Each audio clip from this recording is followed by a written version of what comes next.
اب بس اب اس میں بھی لوگ نا کچھ زیادتی کرنے لگے، کچھ بالکل ہی منکر ہو گئے کہ جہیز اسلام میں کوئی نہیں۔ جعفر شاہ رضی پھلواری، وہ بھی انشاءاللہ آپ کی بات ہی سن لی۔ تو کئی لوگوں نے تو یہ لکھنا شروع کر دیا، مضمون لکھے کہ جہیز اگر کوئی اسلامی طریقہ ہوتا نا تو اس کا کوئی عربی نام ہوتا، یہ کوئی عربی لغت میں نہیں، اس لیے پتہ چلا کہ یہ ہندوؤں سے نا جیسے وہ داج دیتے تھے بچیوں کو، یہ اس کی بجائے جہیز رکھ لی، یہ بات بھی غلط ہے، عربی زبان کا یہ لفظ ہے۔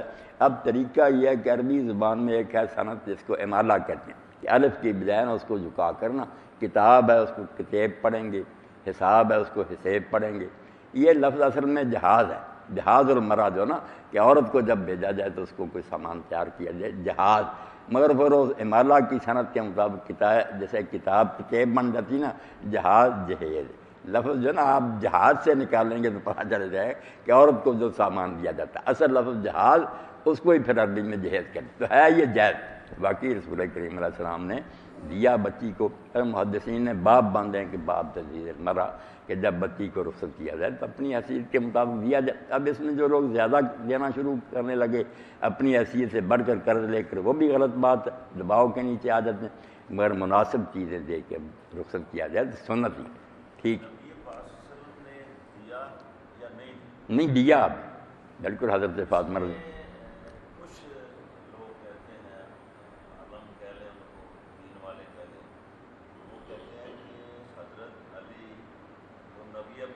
صلی اللہ علیہ وسلم، تمہارے پاس کیا ہے؟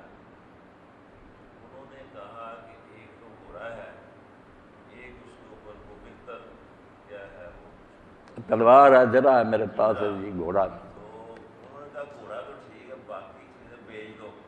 ذرا کے بارے میں آتا نا، ذرا بھائی کہا گیا کہ حضرت عثمان رضی اللہ تعالیٰ، خریدا، کافی پیسے دیے، تو اس سے انہوں نے وہ خریدا، مشکیزہ جو ہم کہتے ہیں کہ نبی پاک صلی اللہ علیہ وسلم، وہ اس سے خریدا گیا، نبی پاک نے کوئی جہیز نہیں دیا۔ نہیں مسلم جامع میں دیکھیں نا، صاف حدیث پاک آتی ہے، حضور نے اپنے پلے سے دیا، وہ جو تھا نا سامان کچھ خوشبو وغیرہ دوسری چیزیں گھر کا خرید کر دیا، وہ حضرت علی کی ذرا کی قیمت سے تھا، مگر یہ چیزیں جو سرانہ اور بستر ساری یہ خود حضور نے اپنی طرف سے دی، بالکل علیحدہ روایت ہے۔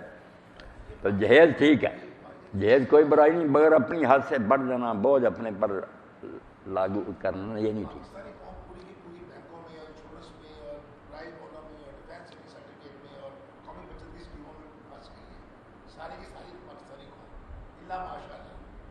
بھائی صاحب کا یہ تھا نا مہر کا، وہ کر لیں تو پھر آپ کی بات ہی۔ مہر کے بارے میں آپ کیا کہتے ہیں؟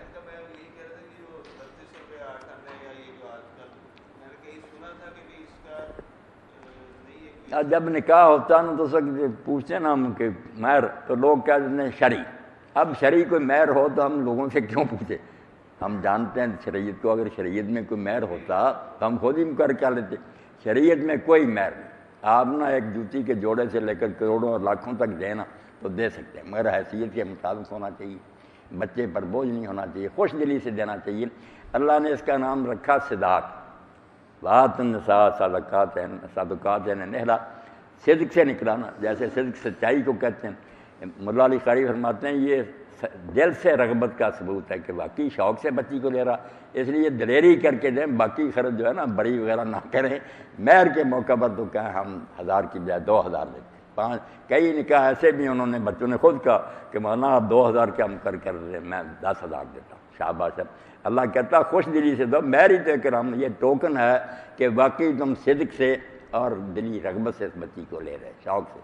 تو مہر کی کوئی حد نہیں مقرر دین میں، بالکل اللہ کے رسول اللہ علیہ السلام نے تھوڑے تک بھی کیا، بہت ایک جوتی کا جوڑا ہی بچی راضی ہوگی وہ بھی ٹھیک ہے، اور جب زیادہ سے زیادہ بھی لوگوں نے دیا اس کو بھی قبول کی، خوش دلی سے دینا چاہیے۔ اس کا جو ہے نا کہ لکھ دیتے کہ اتنا مہر ہے مگر وہ دینا لینا نہیں ہوتا، یہ بھی حرام ہے۔ جس کا ارادہ نا کہ دینا نہیں، صرف یہ کہ دباؤ ہے کہ ڈرتا رہے اگر طلاق دی تو اتنا دینا پڑے گا، یہ بھی حرام ہے، ناجائز بات ہے۔ ایسا مہر جس کے بارے میں پہلے ارادہ کا ادا نہیں کرنا، وہ تو حضور نے فرمایا زنا ہی ہے، پھر کیا ہے نکاح، اتنا مقرر کرو جو دینا ہے، اور بہتر یہ ہے کہ پہلے ہی دے دیا جائے، ادا کر دیا جائے۔ اسی کے ساتھ لڑکی والوں کے گھر جب برات جاتی ہے تو کھانا کئی حضرات کہتے ہیں کہ حرام ہے، لڑکی والوں کے گھر سوائے ولیمہ کا، نہیں ولیمہ اپنی جگہ پر سنت ہے وہ ٹھیک ہے، مگر جب لوگ جاتے ہیں نا مہمان ان کے لیے کھانا پکانا وہ اسراف اور جو ہے نا تبدیل زیادہ کرتے لوگ، وہ اپنی جگہ گناہ ہر موقع پڑی، مگر یہ جو ہے نا مہمان آیا ان کو کھلانا اس کے لیے دیکھیں نجاشی نے شاہ حبشہ نے جب غائبانہ حضور علیہ السلام کا نکاح کیا سنت قائم ہو گئی کہ حضرت ام حبیبہ رضی اللہ تعالیٰ عنہ اپنے خاوند کے ساتھ ہجرت کر کے گئیں۔ اب وہ نبی علیہ السلام کے پھوپھی ذات تھے ابو احمد بن جاش، مگر بدقسمتی آ گئی، وہاں عیسائیوں کے ساتھ بیٹھنے لگے۔